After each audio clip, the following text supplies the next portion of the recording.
All right, so now we're digging into the actual painting. I've selected my portrait canvas here, which is a linen mounted to an aluminum panel. I think this is actually Raphael linen double oil primed portrait grade. And I've mounted it, and now I'm actually toning it before I do the transfer. So I'm going to transfer the charcoal drawing that we did in the previous steps here, but I want to make sure I get a really good toning that reflects the background color and some of the background texture that will show up perhaps in the final painting. So I'm really laying down a ton of color here. Notice how much darker it is, but I'm using a ton of mineral spirits, or Gamsol actually in this case. And I'll be able to wipe and lift off, but this will give me a lot of variety. It means I can dip in and throw pure colors in there and just scrub it all around. Really try to get a little bit of the variety that I see in the background. You know, when I glance up there, I see little variations of blue and green and purple back there, just little subtle sort of fleeting color effects. And so I really loaded that canvas up, and now I'll just keep wiping it and wiping it and wiping it until it gets to be the right value. You know, not necessarily trying to get it super smooth. I want a little texture back there, but just going back and forth with the paper towel as it gets closer and closer and closer. Maybe switch to a new paper towel. I've noticed that the color isn't quite right at this stage, so I'm just loading some more color in, a ton more turpin, and then I'll just mix that in there. And I'll go back and forth with this toning, you know, splicing more colors in, shifting it a little more yellow, a little more red, a little more blue, trying to get it closer and closer and closer. You know, there's no set time to how long I'll spend at this stage. Sometimes it's right off the bat. Sometimes if I'm trying to get more specific like this, I'll spend a little more time doing it, but it does kind of set the whole key for the painting, so I do want it to be as accurate as I can. And especially if I want these looser abstract marks back here, I want this done right in the beginning before I start painting, especially before I transfer. You know, if I transfer with charcoal on here and I do this with how abrasive I am with the surface, it'll probably just wipe all the charcoal right off. Notice I threw some of that green in there. That really helped it out. Again, that green, not very powerful, so I can just lay some directly on it. It's not like Viridian. If I laid Viridian on there and scrubbed it around, this would be like a fluorescent green canvas. So this kept it really nice and neutral. Now I feel like I'm getting pretty darn close to that color. So I've now transferred the drawing. We actually have a video for this already, so if you need a refresher on it, go ahead and watch the refresher on how to transfer. And now I'm actually going to be adjusting my drawing line. So I'm not even accepting the fact that my drawing was completely correct. I've had a day to think about it. I've noticed some things that I think I want to change on it. Also maybe some of the position changes that I might want to tweak with Martina now that I've had a day to work with her. So I'm actually going to do quite a bit of drawing changes on here. Some that are actually will end up being fairly significant, some that are just minor. Notice I'm using a stump actually to erase with. I don't even need to use a real eraser. This is just, again, just willow for the transfer, so it's not even anything that's very permanent. And I'm just going on with a pencil. I think it's probably a 2B pencil here. An HB might be a little too light for this. And so I'm just fine-tuning the drawing. I think I might have switched actually to a 6B pencil now because the 2B wasn't coming off enough. This is a finer grade portrait canvas and it is a little bit wet, so some of the harder pencils don't make as big of an impact here. So we're just shifting little bit by little bit, and you'll actually notice that when it comes down to the actual painting of it, I'll adjust the drawing and correct the drawing even more. So there's a lot of drawing correction that goes into place. Even with how close I felt I got with the original drawing, I'm still going to correct and correct and correct. Now I've switched to a graphite mechanical pencil because the charcoal pencil wasn't doing quite a good enough job here. I'm going around each form, doing kind of a walking the form, which is an idea that we've talked about in the past, but it's just going from angle to angle and seeing how one angle relates to another angle, sort of thinking about the timing, the spacing between one angle and another angle, and then just moving around every single shape, trying to seek out the accuracy of it. You can see I'm even building a little bit of a value structure with lifting out with the stump as well. Lifting out the paint? Yeah, lifting out Yeah. the toning a little bit, yeah. And here I'm going over I'm going over all of the willow marks, because if I leave just the willow line, it will disappear as soon as I start to paint. So I'm going over it with a pencil, and I'm selecting which of these transfer lines I'm going to keep uh, versus just erase and obliterate. Which ones are going to give me the most information while I paint, and which ones are just not really relevant at this point. And then adjusting each of the angles a little bit as I go. There's always an opportunity to get this drawing a little bit better and a little bit better. There, I think I forgot to transfer that line of the neck altogether, which happens quite a bit actually. So usually when I transfer, I try to go over with a pen so I know what I've kept and what I've forgotten to transfer. I think I've actually moved her head a little bit. I wanted her to rotate a little bit more than the previous one too. So I've brought in some of the left side of the drawing towards the right to facilitate some of that transfer, and trimmed that up just a little bit. I think that's really interesting that you weren't so stuck with the drawing that you had before that you couldn't make a change, a pretty big change like that, rotating the model for the finished painting. Yeah. And that really does come with more confidence, which comes with more skill set. So the more you practice drawing, the better you'll feel about, well, this will make the painting slightly better, so I'll go ahead and make some of these changes and do it. And it's always better to do that, especially if you're going to be spending a lot of time on it. Never be afraid to make a change.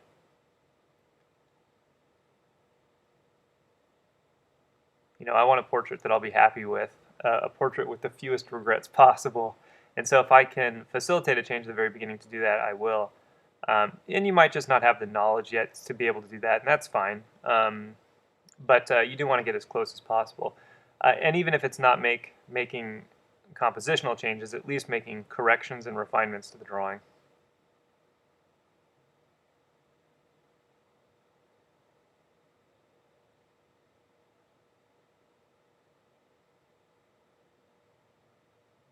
So you're going in and changing the hair shape even? Yeah, well, I had to draw the hair, pull it in quite a bit, extend it on the right side, and then push it in on the left side to help rotate that form. And then I just changed a little bit on the top, which probably didn't really matter what I changed on the top because the hair is a little different from day to day anyway. But it just got me a little bit closer. And I'm going in and erasing out the lights. This is going to give me at least a 2 value, kind of almost a no tan of the face here.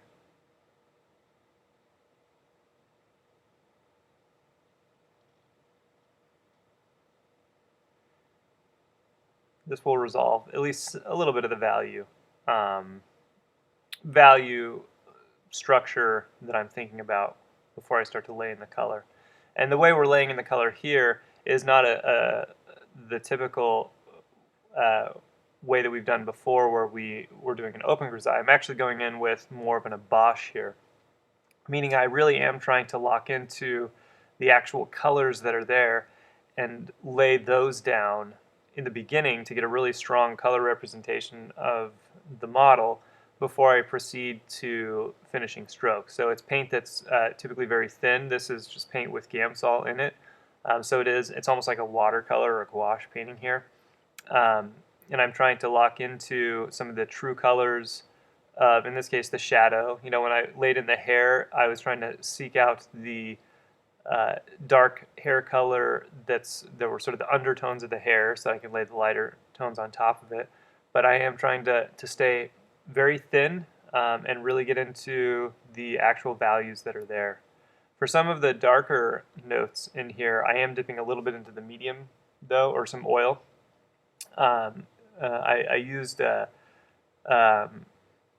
just a little bit of oil for this stage in some of the darks, and then in the later, it's actually, I'm sorry, oil with a little bit of thinner in it. So it's cut 50-50 oil and thinner at this stage.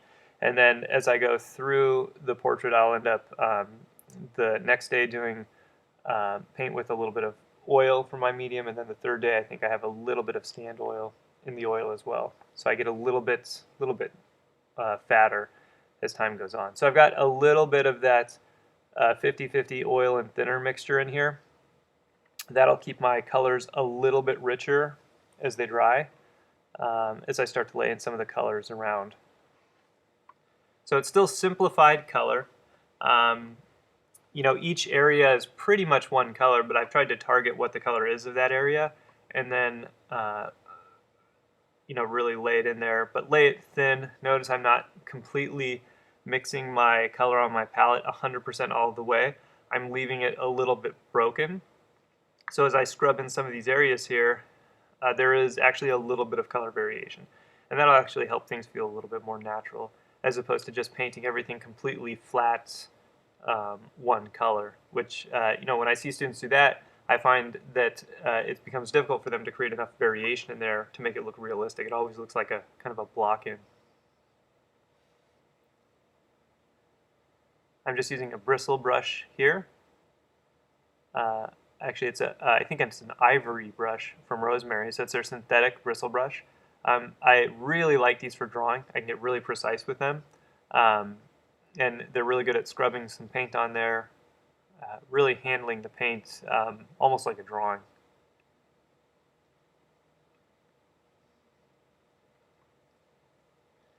And this should pretty immediately, if I corrected the drawing well enough, start to look like the sitter as soon as I've filled in all of these shadow shapes, and even start to reflect some of the color of the sitter.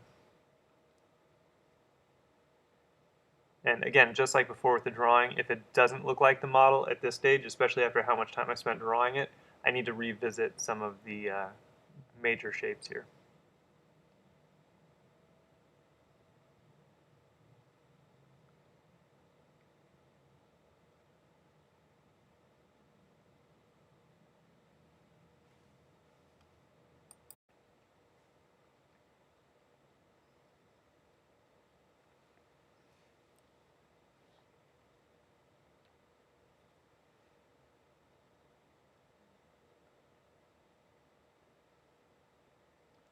So even at this stage, keep in mind there's a lot of careful observation going on. Remember, this video is sped up, I think, about 3 times, if I'm not mistaken. So what we're seeing here is pretty fast compared to what we're actually doing. And so everything I'm doing, I'm really observing the drawing. You know, there's a fine-tune angle adjustments to the hairline. Really trying to lock into the color here. I see a lot of students, after they get this drawing on there, just kind of casually glance at the color and then just scrub it in all over in the darks. And that, again, it ends up with something that's so initially simplified that it's difficult to build natural variety into it. So every little area I'm going to, I'm trying to carefully observe how it's a little bit different, both in shape and in color, as I lay this in here. And so everything is kind of a warmish, goldenish red on the painting, but it's all a little bit different. And I think that's a key to a good naturalist painting.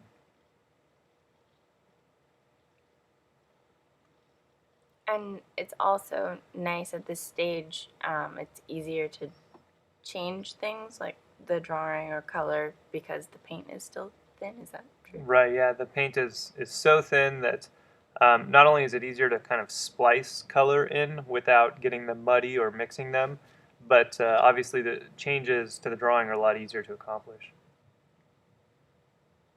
Now I'm laying in some initial colors to this abache for the face here, but notice I am dipping into the white. It's not just completely transparent paint. I'm not using necessarily the white of the canvas to create lighter values, such as in an open grisaille. I am to some degree. This is lighter because it's transparent, but I am using some of the white in here, and that's largely because the white is acting as a color. You know, it's really shifting the quality of the color more than the value of the color to give me these kind of light peachy flesh tones that if I just went transparently, I would not necessarily be able to get. The color would be sort of too chromatic going with just color using transparency. So I do have some white in this initial wash. And notice I'm clearly separating on my palette the light section on the left versus the dark section on the right, using different brushes for each area, and really trying to splice in as much color at this stage as I can. You know, everything is kind of keyed into kind of the same value and kind of the same chroma, but I'm jumping around quite a bit to get as much color as I can. You know, I went from kind of orangish to greenish to bluish to purplish, back to this yellowish color, going around that eye socket. I'm really trying to observe probably more color than is actually there, but just really try to lock into it and splice as much as I can. And then, you know, as I go over it, I can either, you know, unite some of these colors and sort of bring them together and make them less chromatic, or I can try to leave some of that variation through and sort of pick and choose how to shift it.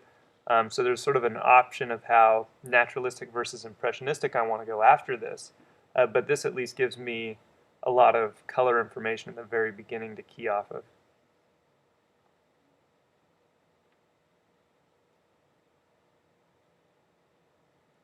But I'd like this to read as almost like a really accurate watercolor kind of at this stage. You know, very thin, transparent, showing a lot of sort of textural quality at this stage, but not necessarily looking like a bunch of chippy brush marks.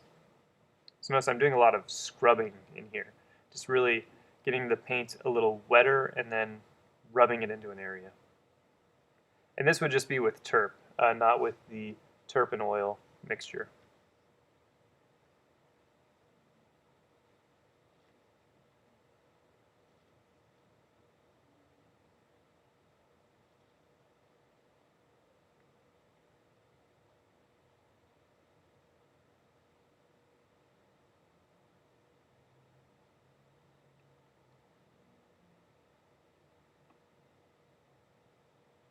So what we'll find is that this is a pretty big contrast to what we see with the Alla Prima portrait. Sort of in the same way that there was a big difference in the extended still life versus the Alla Prima still life. You know, in the Alla Prima portrait, really after that initial block in, try to hit every color along with the correct paint application, correct edge quality all at once. It's a lot slower, it's a lot more thoughtful. Whereas this, you know, we get to sort of slowly creep up on it. We're really trying to do a lot of observing. The longer we spend with our subject, the more we should learn from it, as opposed to just always chasing it. You know, each of these steps is broken down so that we get to focus more on one thing rather than everything. So here it's just all about color. Really, how much color can I see in here and splice in here? Even at this stage, once this is all laid down, it should look like there is some juicy, rich color in here. It shouldn't look like the paint is dry and thirsty and chalky. It should read as a lot of you know, rich oil in the paint. That's all a color issue.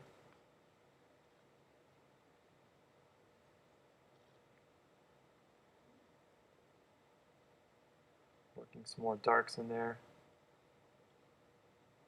And again, correction of drawing at this stage is much easier. I can just scrub one area into another and then push a dark shape into a light shape and alter its orientation.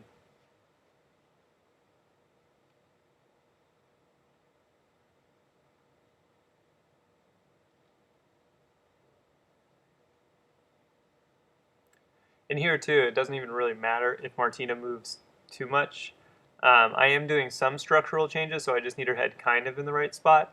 But you know, I'm not really painting any detail at this stage, so she's free to talk and pretty much move as much as she needs to. And, you know, that is another added benefit of doing a painting in this method of building it up in steps, is that it frees up the model a little bit more than if this were to, say, be an alla prima where I'm trying to hit everything, every stroke, every time, where I'm not intending to go back and revisit and recorrect. So it alleviates some of the stress sometimes for the model if you are able to tell them, oh, it doesn't really matter if you're not 100% right, just kind of be natural and just kind of look in one direction.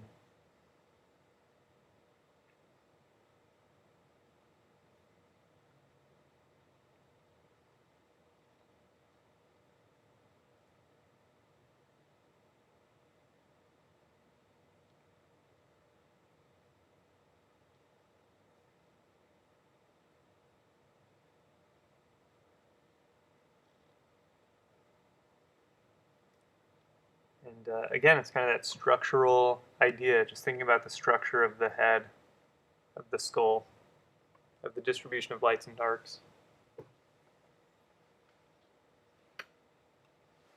Trying to fine-tune that with the color. And you can see that even the values aren't quite right at this stage. All the lights are kind of just a generic light, the same kind of value. All the darks are kind of a generic dark, the same kind of dark. It's almost like a colorful notan at this point, because I'm thinking just in terms of color. I can fine-tune the value and color in the next steps. I'm getting some value variation, but overall it's a little bit lighter. And that tends to happen with an abache like this.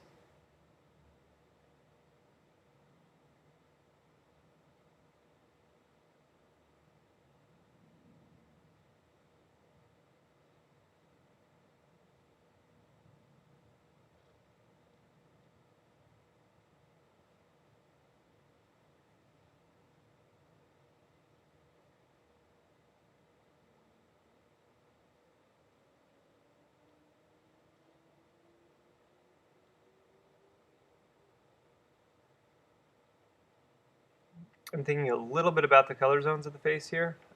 Just to recap those, it's yellow on the forehead, redder or pinker on the cheeks, a little greener or grayer on the jawline.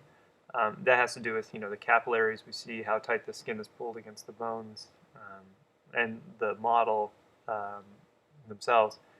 And so I am thinking a little bit about that as I lay this in, because if I get the color zones kind of keyed a little closer at this stage, then it's already going to look a little bit more like a portrait. And it should set the stage. If you do this abache stage and you find that the whole face is like the same color peach or the same color yellow or the same color red, then you didn't quite successfully lock into all the variation of color that's there, and you're going to need to revisit all that.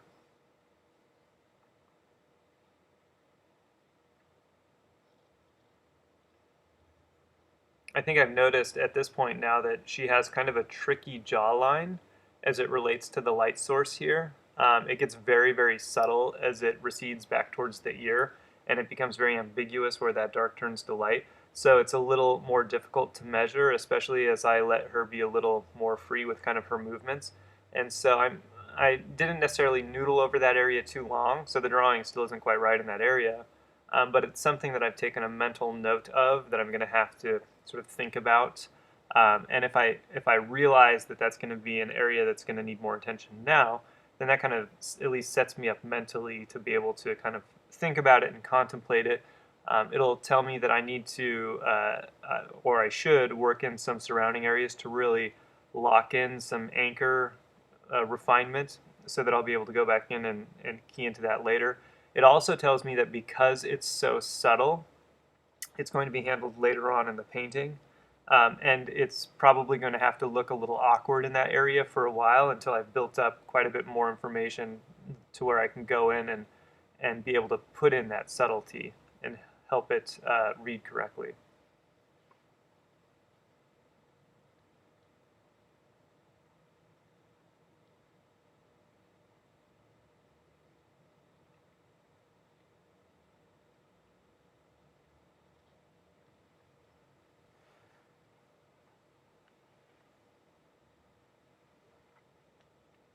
Get a little more information in the hair in here.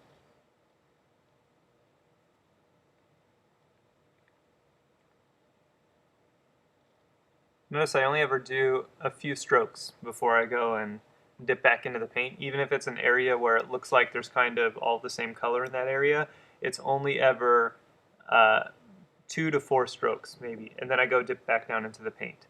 So it's very mindful what I'm doing. This is something that I've spoken of in some of the other videos here, because I have some students try to justify licking the canvas by saying, well, they saw me do more than 1 stroke before I dip back into the paint.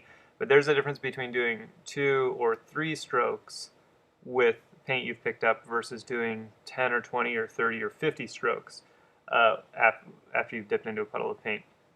One is very mindful that you're trying to manipulate a shape in a very specific way, and you're trying to establish or lay down paint that you've sort of predetermined thoughtfully where it needs to go, and sometimes that'll be more than 1 stroke. It also requires a knowledge of how much paint and what the paint consistency is that you've put on your brush, as well as a knowledge of your painting surface and how slick it is, as well as a knowledge of how much paint you've put on your painting surface and how wet it is, so you can anticipate how much mixing there will be. So you need to have quite a bit of knowledge to be able to lay down more than one stroke at a time, and it has to be very thoughtfully placed and manipulated on the canvas. And that's very different than looking at the canvas where you just pick up a color and say, okay, I think it goes in this area, and you just try to do a ton of strokes in that area. Every time I do multiple strokes, I'm changing the direction a little bit. I'm often rotating the brush a little bit to access a different side of the brush that may have a little bit more paint on it. And it's very thoughtful about how that paint is laid down. So every time there's multiple strokes, it's multiple strokes with intent for a specific reason, and that's very different than just the licking the canvas mindlessly. So I'm laying in here now using a comber, my set of rosemary combers. They're synthetic brushes that have sort of a staggered edge, which allow me to leave a little bit more of a claw mark shape. And I'm mixing these big puddles of color for each of these strokes, and I'm laying in trying to resolve the forehead here. And I like to start with the forehead because it's going to give me a chance to really focus on color and paint application without having to think too much about drawing. Foreheads are usually large, broad shapes, so it's easier to see the value. It's a little easier to see the color. I can think about what I want the paint buildup to look like, and then I can use that as a key for the rest of the painting.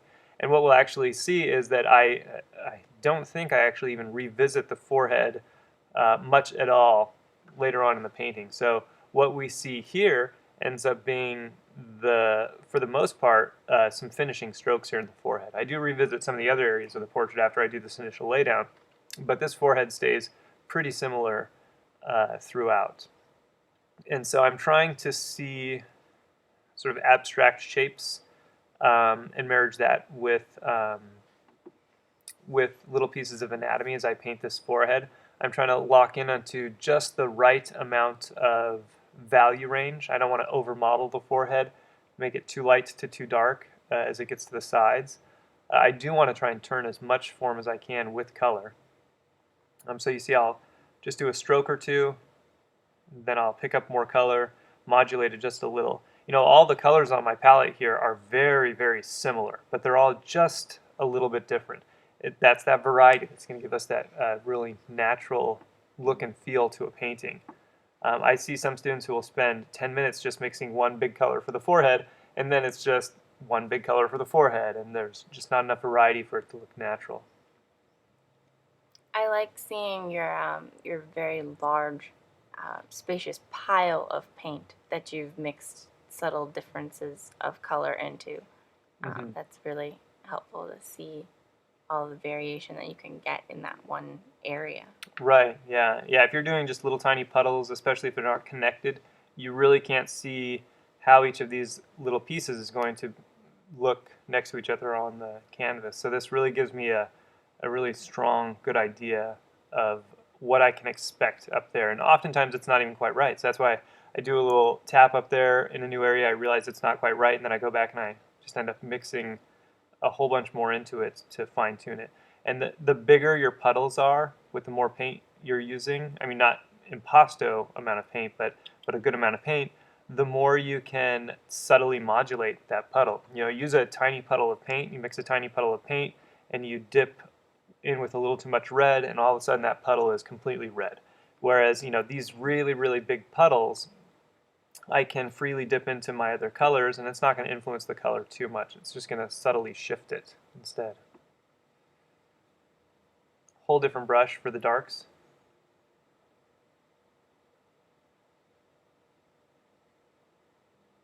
And then back to the lights.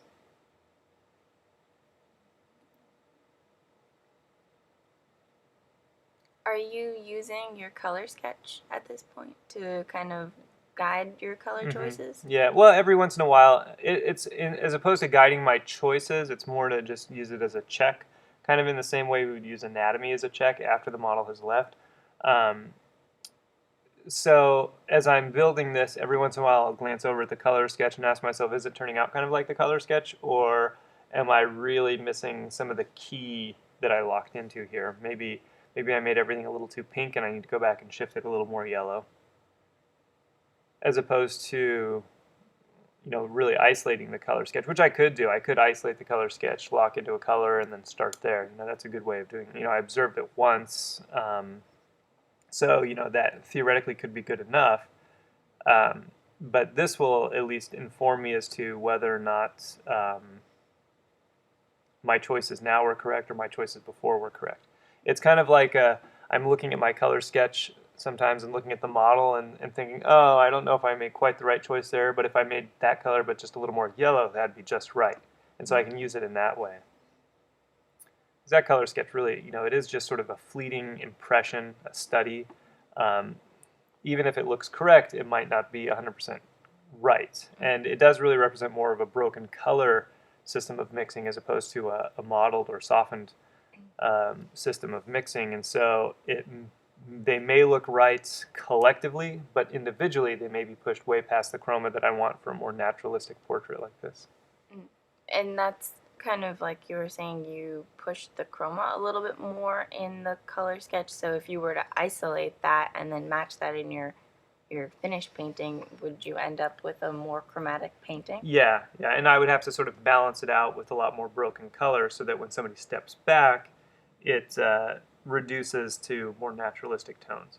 Whereas now I'm actually kind of going in the very beginning with more naturalistic tones right off the start. I just want to make sure that as I step back, it kind of matches some of the broken color that I got in the color sketch, or at least how that broken color simplifies into an average collective naturalistic set of colors. Getting some of the wrinkles in here. I'm kind of trying to decide how much I want her eyebrows raised with this occipitofrontalis muscle, or how much I want to knock it back. So I'll do that sometimes. I'll lay it in and then I'll say, oh, that's too much. Let me play it back a little bit.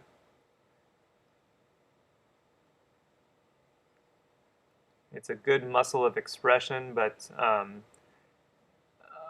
sometimes on portraits, especially of females, I'll actually want to downplay the amount of creases and wrinkles that I end up including in the final. They might be there, but they might just be a little more suggested rather than blatantly described. It looks like you ended up describing them with more color changes than value changes too. Yeah, and that's a more elegant solution as well. A value change there would really draw the eye. A color change ends up being more subtle, more discreet.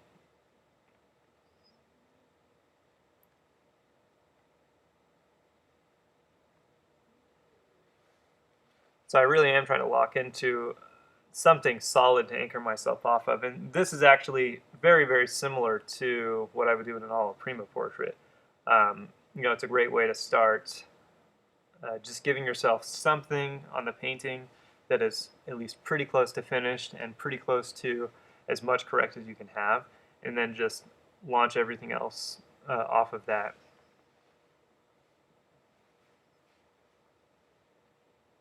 And then at least if you've painted it a little too yellow, a little too red, a little too light, a little too dark, you can key the rest of it to that, and you at least have a key to go off of. Whereas if maybe you made the forehead a little too red and the cheeks a little too yellow and the jaw a little too yellow or something, then everything's off a little bit in different directions, and it's sometimes very difficult to reconcile all of them and bring them together to be fitting in the right value structure, fitting in the right color structure. This gives you that anchor where you can immediately compare the cheek or compare the nose or compare the jaw to the forehead and say, oh, well, it should have been a couple more steps red or a step darker, a step lighter. But it certainly will require some more patience. I'm working in this forehead for quite a decent amount of time. We're probably at like at least an hour on this forehead at this point.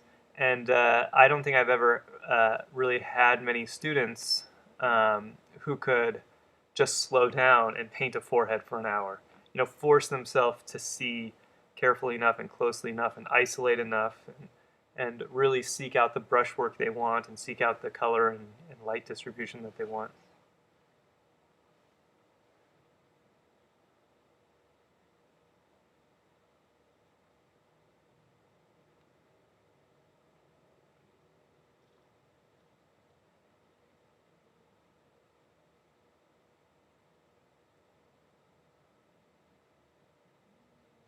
will you spend more time building up the first shape that you work on?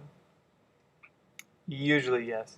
And And it's usually just however much time needs to be spent, and that can vary. Um, and again, it varies on how much I want to build up the drawing or painting, and then how smoothly things are going or not smoothly things are going, which can completely vary. But if you spend more time here, you'll end up having something so correct that it's easier to fix everything else, and so you'll spend less time everywhere else. And then you'll find that the portrait gets faster and faster and faster and faster as you move forward, until in the end it feels like you're painting things very, very quickly and they're falling into place a little too easily compared to the initial challenges that you've had. So you're doing a lot of the foundation work here. And that's actually something that I learned from reading Alla Prima a long time ago. You know, he says to really go slow in the beginning, and that does allow you to go faster in the end because you have so much correct information on here that it's easy to spot the stuff that's wrong, and it's easy to see why it's wrong when you have a lot of correct stuff on here. So I will spend as long as I need to get this initial shape correct, which makes for usually a very boring demonstration. You know, if you're watching this in person and you're just watching me spend an hour and a half or two painting a forehead, that is certainly not something that's the most exciting thing to watch.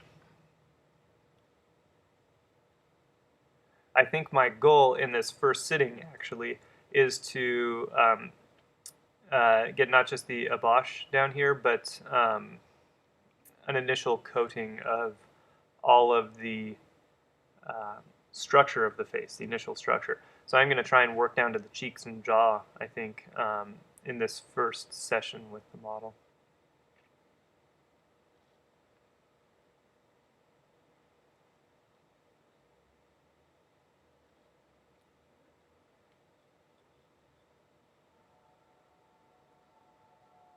And it's sometimes really hard to figure out when you want to call it done. And again, that's where you're going to need to pull out references or rely on your experience, or even just when you have a really good feeling about it. Sometimes you just look at it and say, "Oh man, for some reason that just looks really great. I think I nailed it," and then you move on. But I think it's better to do that when you have a little small piece instead of a whole ton of it, because um, I think you'd be less attached to it if it's just a small piece, where you can, as opposed to having painted the whole face in with the forehead, you can say, it's not quite right, or yeah, it looks good, let's go forward. But if you painted the whole thing, you might try to kind of convince yourself, yeah, that's good, and then it's not really as good as you want it to be.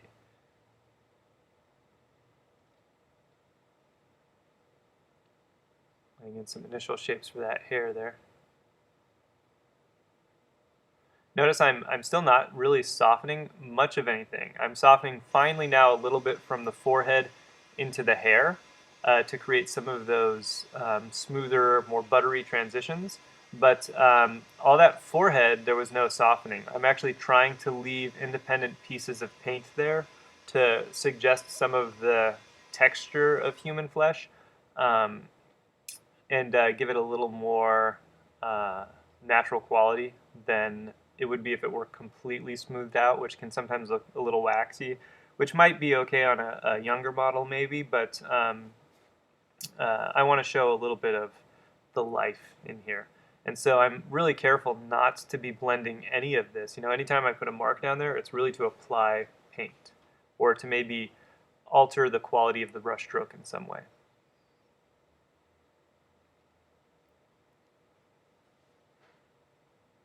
Start a new sitting here. I think it's still the same day, but you know, so I'm moving away from the forehead, so I completely cleared out that big puddle of paint, starting fresh. There's no reason I shouldn't be able to mix into it. Again, it's just a matter of asking myself, what is the value, what is the color family, and what is the chroma? And I am also asking myself this additional thing, which is, and how does that relate to the forehead, which I already painted? So more specifically, I can say, is it lighter or darker than the forehead? Is it more yellow, more red, more blue than the forehead? Is it more chromatic, less chromatic, or the same chromatic as the forehead?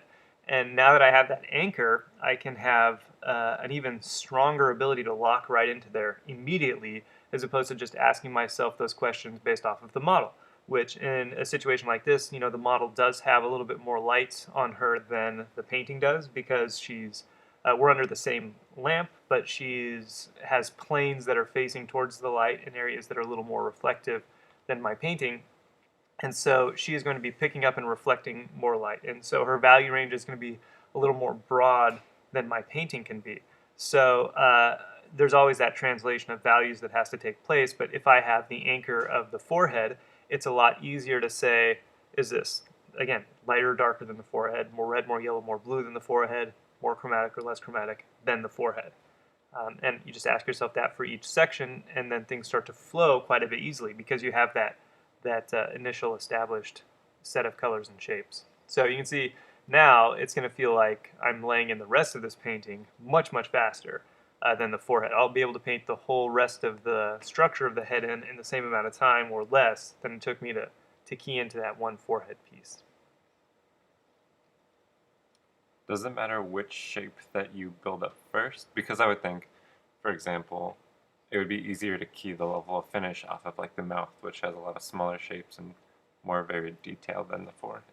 Well, the problem with something with smaller shapes is that you're going to inevitably be forcing yourself to deal with more drawing issues. And also, it's more difficult to see color in smaller shapes. So we tend to, in this case, look at the mouth of the model and think to ourselves, well, it's just kind of an ambiguous dark. Let me put some random ambiguous dark color that I have on my palette, like a black or an alizarin or a blue or whatever's dark.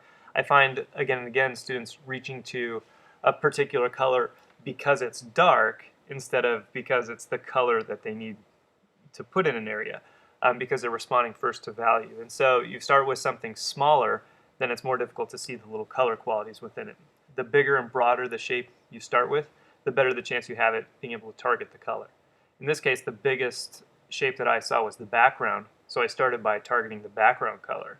And it was a lot easier to hit because it was such a big, broad shape. Next biggest, broadest shape was the forehead. Easy to lock in because I didn't have to deal too much with the drawing. It's a simple shape. So instead of something that's more detailed, I would say opt for something that's less detailed. And that goes back again to the whole idea that, Sargent talking about modeling the whole head for a week. You can focus more on the bigger color relationships and bigger value relationships and just the overall shapes a little bit more if you're dealing with bigger, broader shapes than smaller details. Now, sometimes it is a good idea immediately after that to move to an adjacent area that does have more detail, and then you can key from that the level of detail that you want to introduce. So for a lot of times, as we'll see with the Alla Prima portrait, as soon as the forehead's done, moving into an eye lets you seek out how much information you plan on putting in the rest of the portrait based off of how that eye is developed. And it can work sometimes, even to start with the eye and then build out from there, as long as you get enough color in the eye. I think the big danger is the color issue.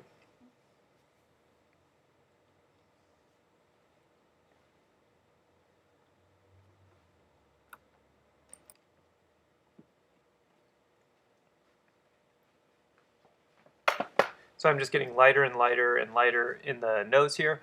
Remember, I'm using this lead white, so I'm a little more free with being able to throw in more pure white without having to even mix it too much to modulate the value, because it'll mix a little bit with some of the colors up there.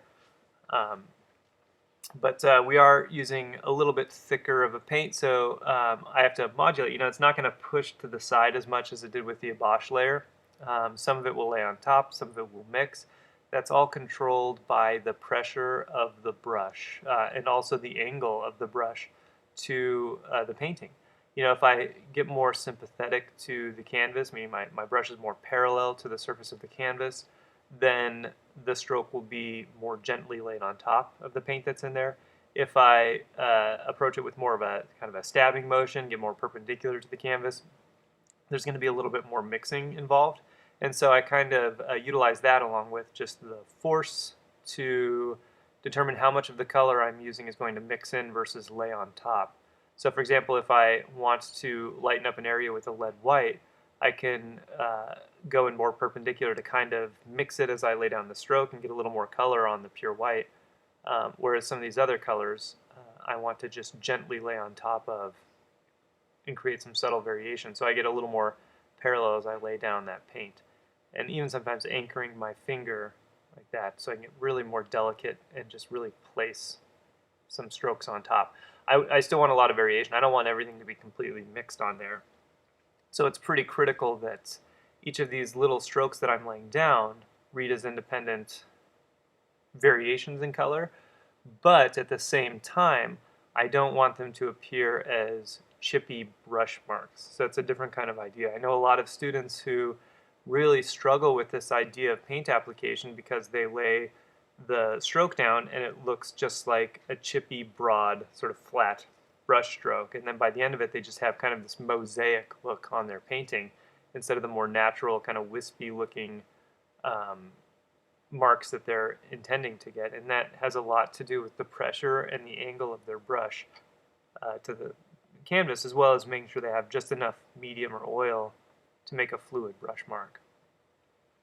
I have noticed that students will get through the whole painting and then just be dissatisfied because it just looks like a lot of sort of choppy, chiseled marks. And so I want independent strokes, but I'm trying to really capitalize on that soft on, soft off idea that we looked at first term with the brush stroke charts, so that each of these strokes, while they're independent pieces of color, they splice into the surrounding color with that raggedy brush end and beginning, sort of claw tooth or claw mark of the comber here.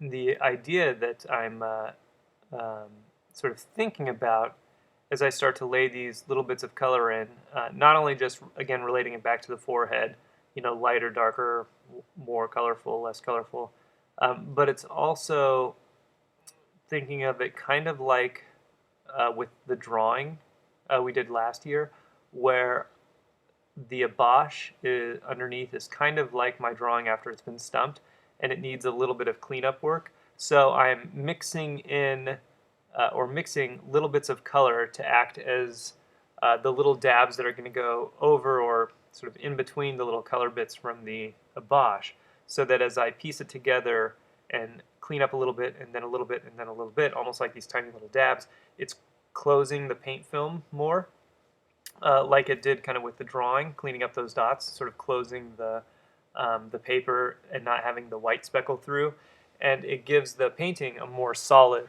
paint feel to it. And if I go slow enough and actually mix a little bit of color for each of these sort of dots or little marks that I'm filling in, then as it closes the paint film, it's going to give me all of that little variation that I seek for it to be more natural, as opposed to using a big brush and covering a broad area and then trying to break it up. This allows me to use that initial abache as a guide, much like we would use the stumped drawing as a guide, and then go in and fill in the little bits bit by bit, and as I fill it in and modulate the color bit by bit, it gives me a more full color spectrum as well as a closed paint film. And so that's kind of the mindset I'm going right now. It's very similar to the drawing. It's just that instead of being able to tap, tap, tap, tap, tap with the pencil, we have to mix a little piece of paint every single time and lay it down on there. So as a result, I am making bigger marks than I would have with the drawing, which are these tiny little dots, but or hatch lines. But they are a little bit bigger, but they are still relatively small. I'm using this really tiny brush as I go through here. So I'm sort of affecting the same mindset. It's just slightly larger marks. Would that mean that there are some areas that the abache is showing through? Yeah, absolutely, yeah. I mean, we can see that now, transitions between the cheek and the eye, certainly. And even in the finished painting, this is just the first layer. I'll end up going over a lot of this later on. But even in the finished painting, we'll see that there's bits and pieces of that initial abache and under layer speckling through, and it creates more color and more variation and a little more texture without everything feeling too plasticky and too oily, too covered and saturated in paint. And we do see this in a lot of naturalist paintings, especially when we look at surrounding elements of a naturalist painting, like walls, fabric, flowers, things like that. A lot of times the faces do end up being pretty closed, except in the shadows. Shadows are usually kept with that little bit speckling through. But the faces in naturalist paintings do tend to be built up a little more solidly, sort of a little more academically. Um, but in this case, I'm going to try and leave a little bit more of this paint film open. I want to actually sculpt and describe some of the volume of the form, so I'll take into consideration this idea of following with and across the form as I lay some of these strokes down. But if I ever have an opportunity to allow some underpainting to sparkle through, I'm going to try and take advantage of that. If nothing else, it's going to help read as finer detail than I could ever paint with a brush. Well, I could, but not in the amount of time that I have. It would take a lot more time and a lot smaller brushes. It's sort of like giving it a higher resolution, in a video or photo, with having little tiny bits, which are essentially just underpainting, speckle through and sort of, with the viewer not even being aware, kind of read as little bits of more detail. Getting now some of these greenish tones for the jaw there. Helps establish a little more of the color zone of the face than I was able to get with the Abache.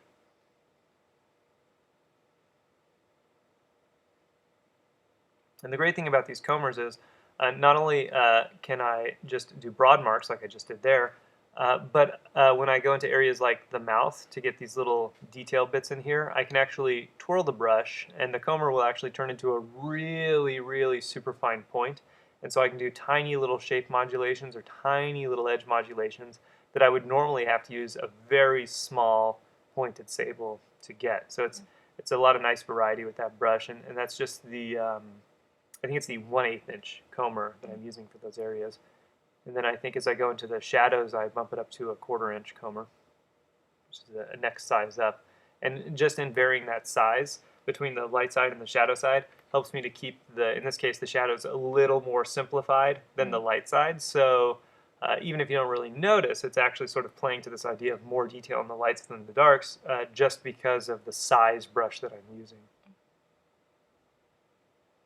Yeah, it seems like having the right size brush for the area you're working in or the intention you have with what kind of mark you're putting down is really important. That, if you need to make a smaller mark, then having a smaller brush is really helpful for that.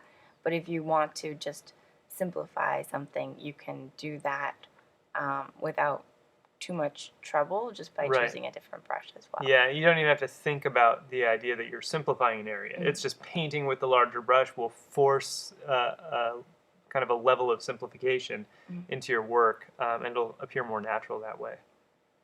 It's really easy to sometimes slip into that, accidentally using that tiny brush everywhere.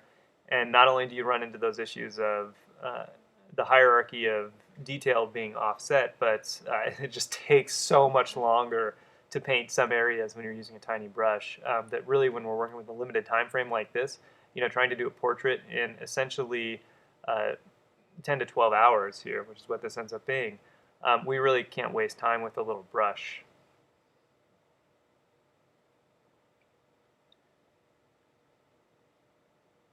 Yeah, I'm actually using a synthetic rosemary filbert here, which allows me to lay down body paint a little more easily, and helps me just carve and sculpt a little bit more. So I'm going for those bigger, broader changes in shape, really trying to push myself to do good changes. I typically switch over to those synthetic rosemaries, especially the filberts, really great to draw with. Either the evergreens, which are really great, they're kind of like a soft, sort of buttery brush, or if I need more dramatic changes and scraping of paint, I'll go to the ivory.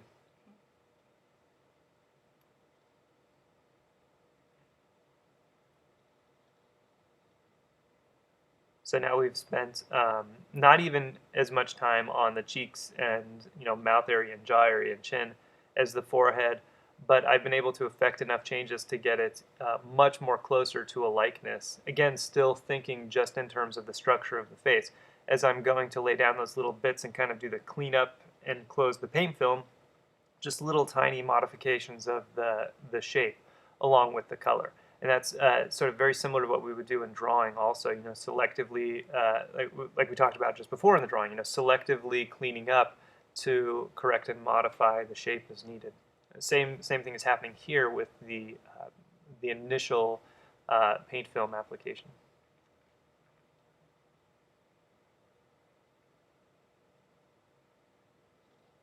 Back into my comber here.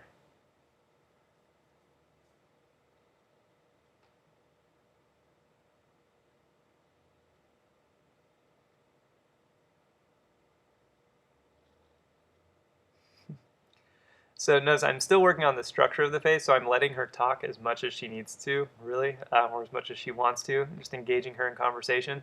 And every once in a while I just put my hand out there and have her tilt her head back into the right spot. And, that's enough for a stage like this. Again, and that'll even help me focus, once again on just the bigger overall shapes. If the model is moving like that, you can't focus on little details. You can't paint an eye or a mouth or anything, but you can paint the overall shape of the jaw, the overall color of an area. And it's just being able to learn to work with the model well like this. I think that's an important part of being an artist, especially if your goal is commission portraits and wanting to infuse that naturalistic quality into the portrait instead of just having it look like a photograph. If I really didn't want her to move at all, I would probably do a color sketch and then work from a photo. And it would certainly have a different feel to it. It wouldn't have quite as much of the looser gestural feel that we end up getting with the overall painting. So I'm going in here. It's been we've taken a break and I've come back. I'm actually using my comber here to soften edges out now. So she's kind of up there just so I can kind of have a reference for where I want hard versus soft. And I'm going in here, and wherever there needs to be a little bit softer of an edge for a transition, really, I'm knocking the paint down. I still want to leave some variation to suggest some of the texture, but there's instances where it's just too big of a jump, where it's not really describing form well enough, or it just looks too chippy or too choppy. And I want to be able to build on top of this without having to repaint over everything. And so, looking up at her and seeing where we get some softer edges, like on that eye socket on the left there, up here on the hairline, going in here with a very clean, fresh, dry comber and softening all these areas out, give it sort of that airbrush quality to it. And it really becomes kind of that idea of cleaning up the noise, just really knocking down any variation that I have up there that is preventing me from seeing the overall structure, clarifying things a little more so that I can take it to the next level. That's kind of important here. And I've worked hard to try and get a good amount of variation in here, so I can be pretty confident that as long as I don't mix the colors, as long as I just soften one shape into another, then I should have a good amount of color on here and won't kill the color. Because all of those, with all that variation, it's also very subtle as well. I'm not making huge jumps in color. It's not the idea of a broken color portrait. If I did this step to the color study, I would have destroyed a lot of the color because it's a broken color idea. Whereas this is not really a broken color idea. This is more of a naturalistic, subtle color jump idea. So I should be able to come back here and soften things out and create some wispy edges and help things look a little more buttery smooth because I'm not dealing with huge color jumps here. I'm dealing with subtle color jumps that within those tiny little jumps there ends up being a lot of variety.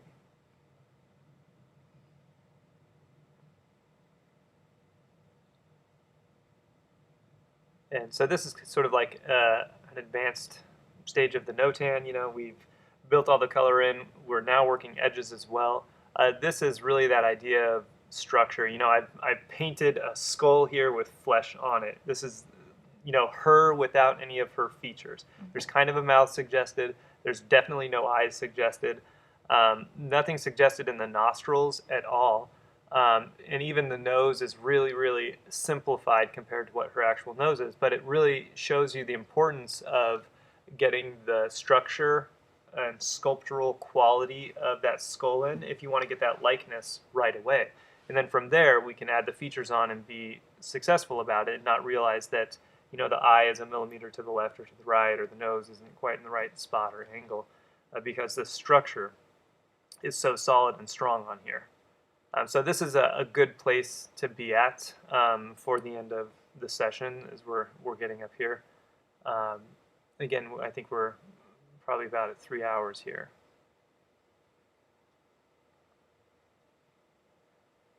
And now I don't even need her up there. I can just knock down anything that looks a little too distracting before we end for the day.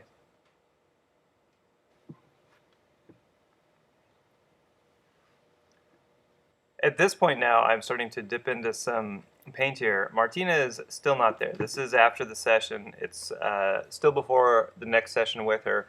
But what I've actually done is I've pulled out, and you can't really see it actually, it's pulled out the drawing that I've executed earlier. And I've laid it down on the floor kind of where Martina was sitting.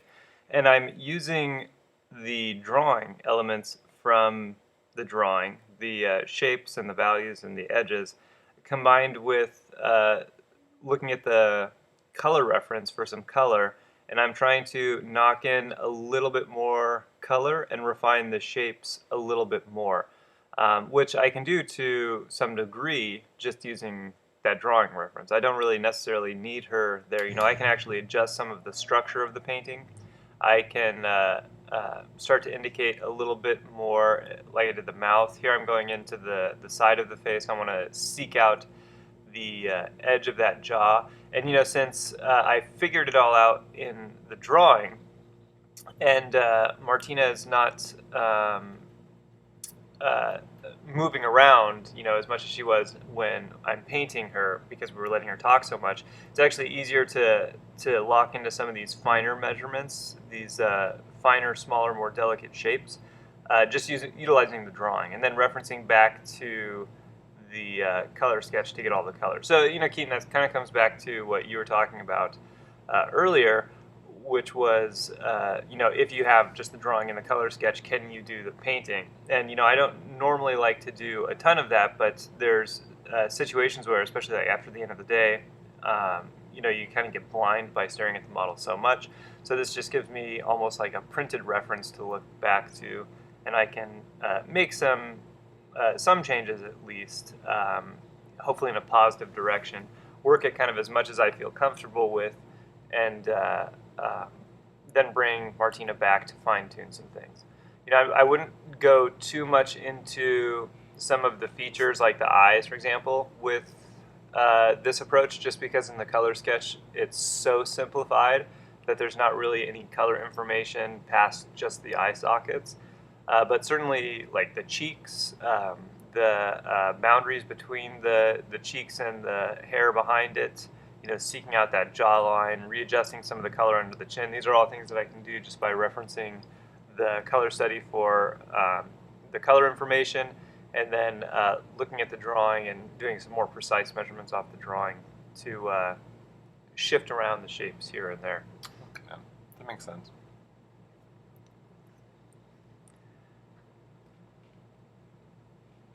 And there's not really a set time for how long I'll do this. It's just however I feel comfortable, and really thinking about setting myself up for the next session tomorrow. We talked about the plan for the next session would be to start to knock in some of these features. And so after Martina had left and I had a minute to look at the painting, I realized there were just a few structural things that I still wanted to get to before I continue on too far. Here I noticed that my chin shadow, neck shadow was a little too dark. So that mark was actually just some thinner on my paintbrush to sort of dig into that paint, lift it off a little bit. Okay, that looked like you just accidentally put on like way too bright a paint or something. Yeah, it was actually, I don't think it was actually paint. I think it was actually just thinner stripping into that paint. And luckily, since this has all been painted so far in just one session, I can remove paint as much as I need to. It's all very workable at this point. So I've actually pretty heavily modified the face and the jaw structure here. Really advanced the likeness to be quite a bit closer to what the drawing reference was.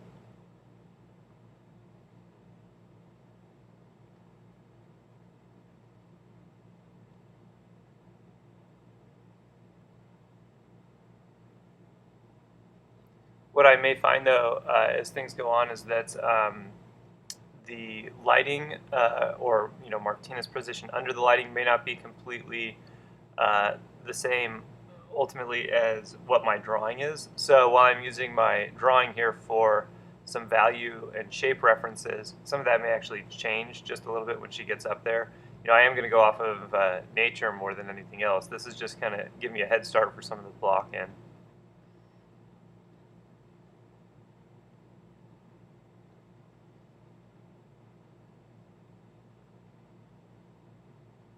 All right.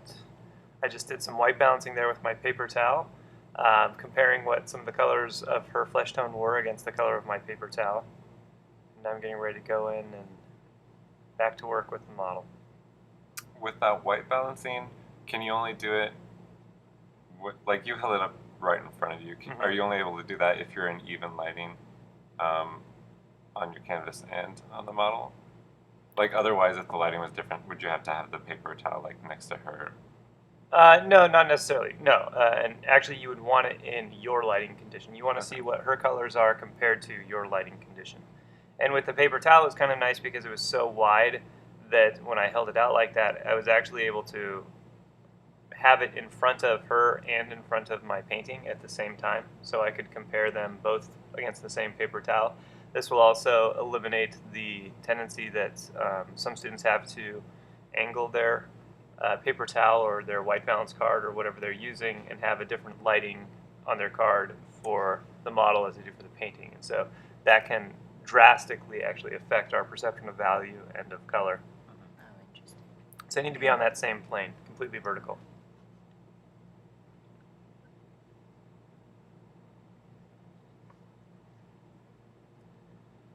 Now that I have her, I'm going to fine tune a little last bit of this structure here of the skull before I knock into the features.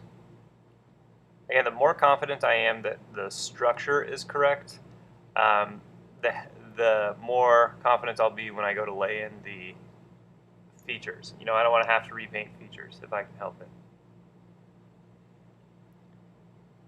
Trying to get some of these gold greens that are on the neck here. Again, that's just dipping into some blue, dipping into some yellow, dipping into some red, pushing it around until it's that golden green color.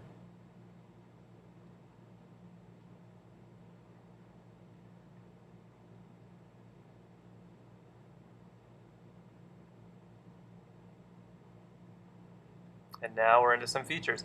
I've got my comber here again. I am, for the most part, just using pure paint as I lay in here, not needing too much oil. The paint is buttery enough as it stands right now. I have been laying out some fresh paint, I think pretty much each new session that we sit down here now.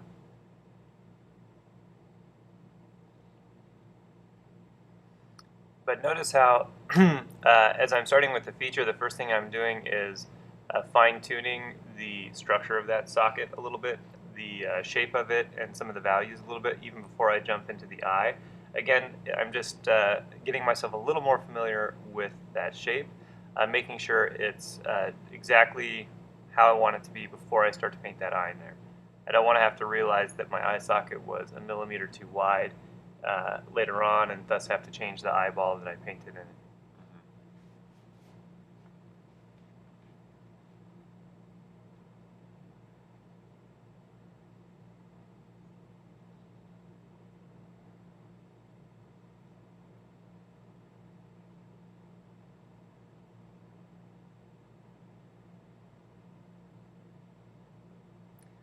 Again, you see me jumping around just a little bit.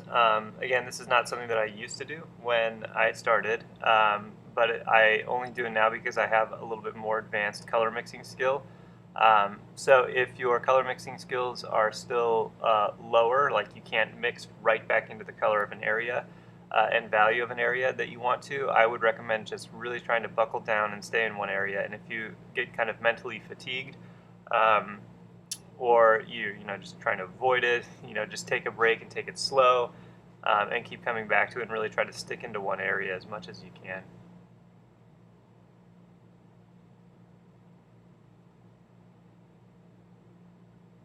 Notice how gray all of my color mixtures are though on the palette. They don't really look that gray when they get thrown up there. They have more of a quality of flesh tone up there, but we have to keep in mind that flesh tones themselves are typically very, very neutral. And so we need to make sure we don't overplay those colors unless we're trying to achieve some sort of lighting effect, some sort of intense luminescent light. You know, in the Alla Prima portrait that we see next, we're going to see a model that's under an intensely warm light, and thus we're going to get really rich, warm, chromatic oranges in there. But this is under a white light, so we're seeing local color, and local flesh tone is actually lower chroma. You know, we're talking about less than half strength flesh tone chroma.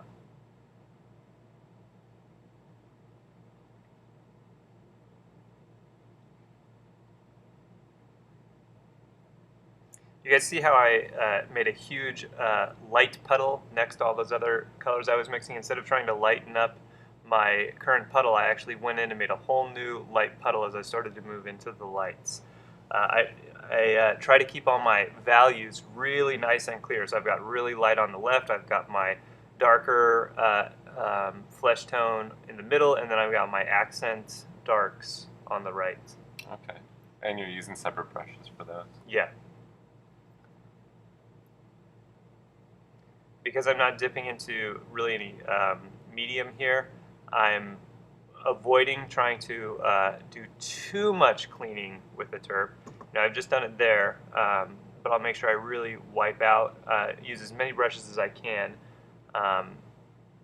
before dipping back into the paint. And really, when I do dip back into the paint, I try to load it up enough to make sure that any terp that's left over from cleaning the brush has been completely dispersed. Otherwise, it could cause some of these paint layers that I'm putting on now to be thinned out too much, which will cause some strange separation and uneven drying in the painting. Oh, okay. So the more pure paint I use, the more body paint I use, the less I try to clean my brushes with terp while working, just only on the breaks. When we do the Alla Prima portrait next, you'll see that there's a bit of a contrast there. I typically like to clean my brushes out a lot. It's all being painted in one layer, and I want the paint to be really, actually quite moist for the most part, and very workable. And so that little extra terp can actually go into the paint and mix well with the medium that I'll use.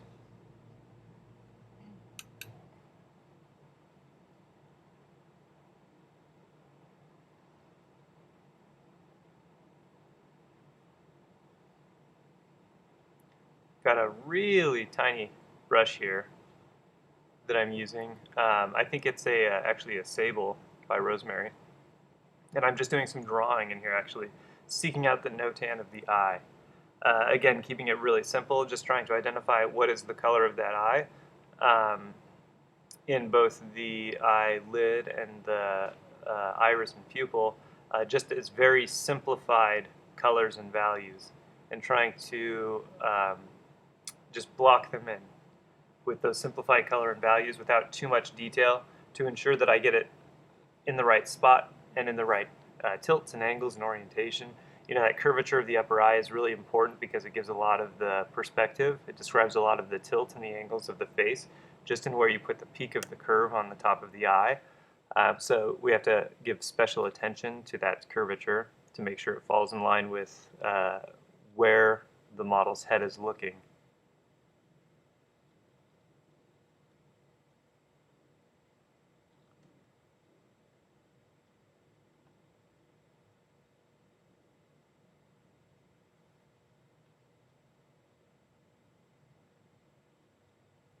I'm just trying to soften some edges out. I still have my my drawing reference down on the side. So even when she's not there, I can kind of look back at the drawing reference and decide if I need to make any changes in here. And right now, really the only changes I'm making are some softening changes.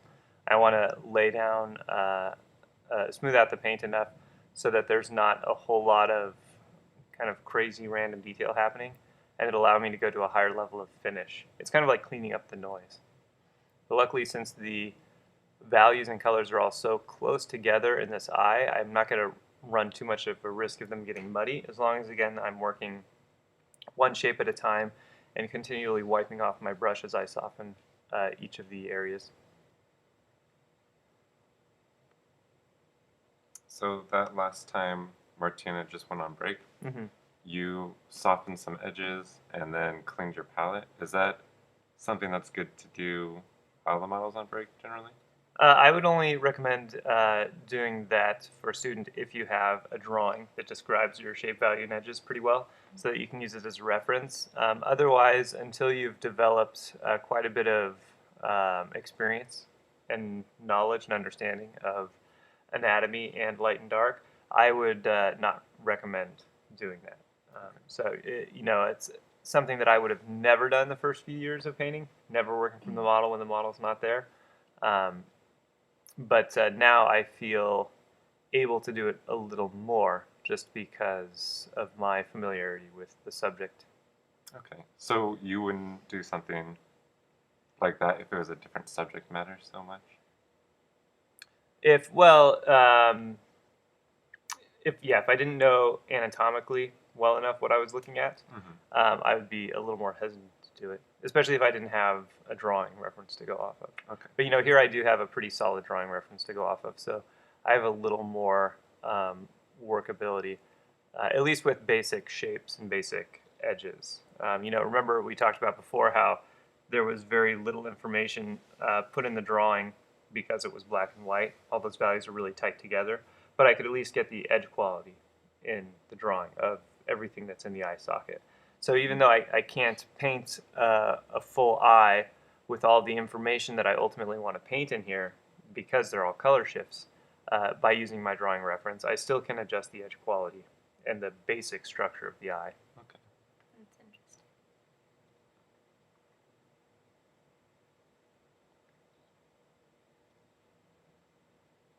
I'm paying some special attention to the variety of edges around the eye socket.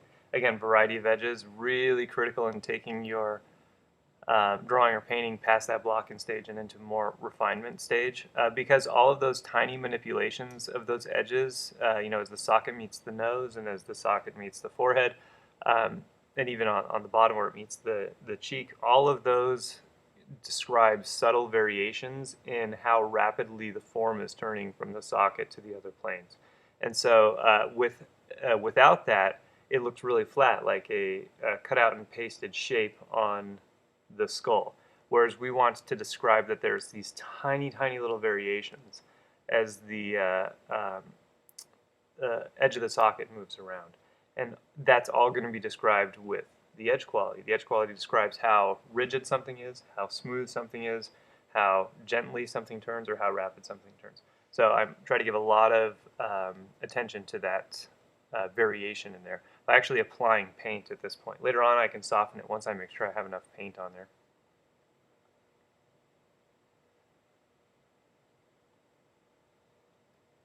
Do you plan like which edges you would change and soften with paint versus just with softening out what's there, or do you just react kind of as you're going with what you've done? Well, a lot of times what I will try to do is to just lay down as many transitions as I can with paint, and then later on go and soften anything else that needs it, sort of for the aesthetic quality of the painting. Really nice, nicely observed, subtle painting, you can create all of your edge transitions just with the application of paint, if you're very careful. And then it comes down to your aesthetic taste as to what a painting should look like and how smooth a painting should be to where you want to soften, at least with this style of painting. It's different than a very classical style of painting where we might just lay down some color on the cheek and then smooth it out to create, cover the value under painting.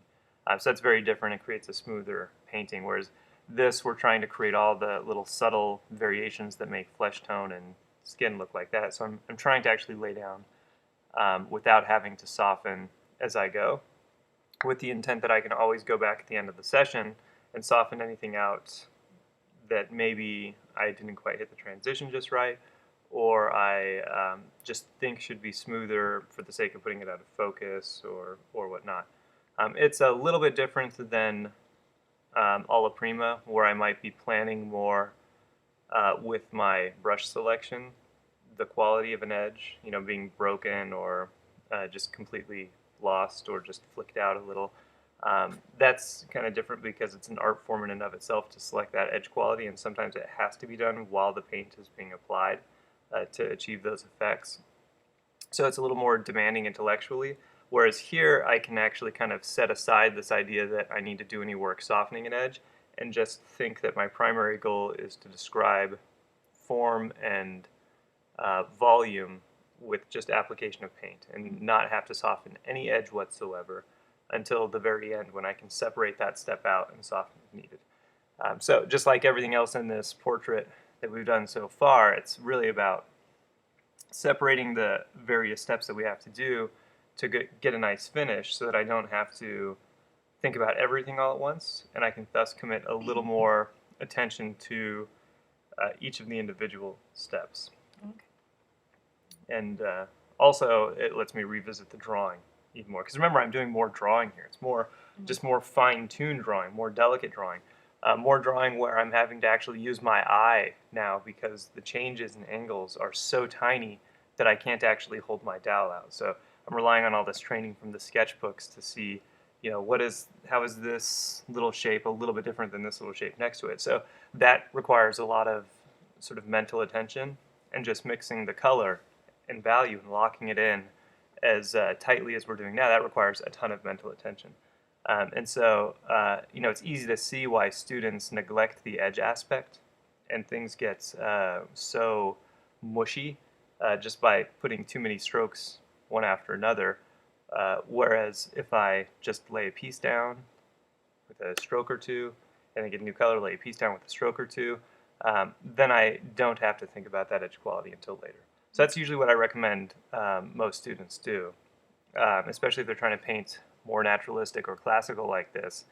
Don't even think about your edges. The only thing you have to remember about softening of the edges is that you shouldn't soften edges. Just don't lick the canvas, and your paint will be juicier and richer, and then at the end you can decide which edges need to go softer.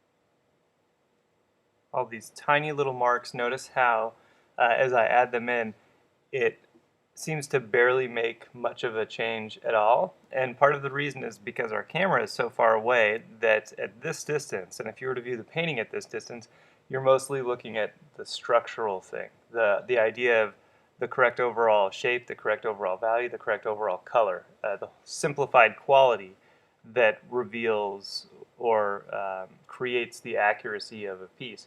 Whereas all these little tiny things that we're doing now, they perhaps will make it look more accurate, but only at a closer distance. They're not really relevant to the overall accuracy of the piece. And this is important to note because this is the essential idea of making sure you step back while you work in a detailed area like this. Because if you're up close, you can tend to really over-model or over-describe colors. And then when you step back, the overall structure has changed so much that it's no longer accurate. So it should be in such a way that as we do all these tiny little changes from a distance, it barely has an impact. So when you step back, you're checking to make sure it's not impacting the Right, painting? that the Okay. overall structure remains strong and correct like it was when we initially painted it.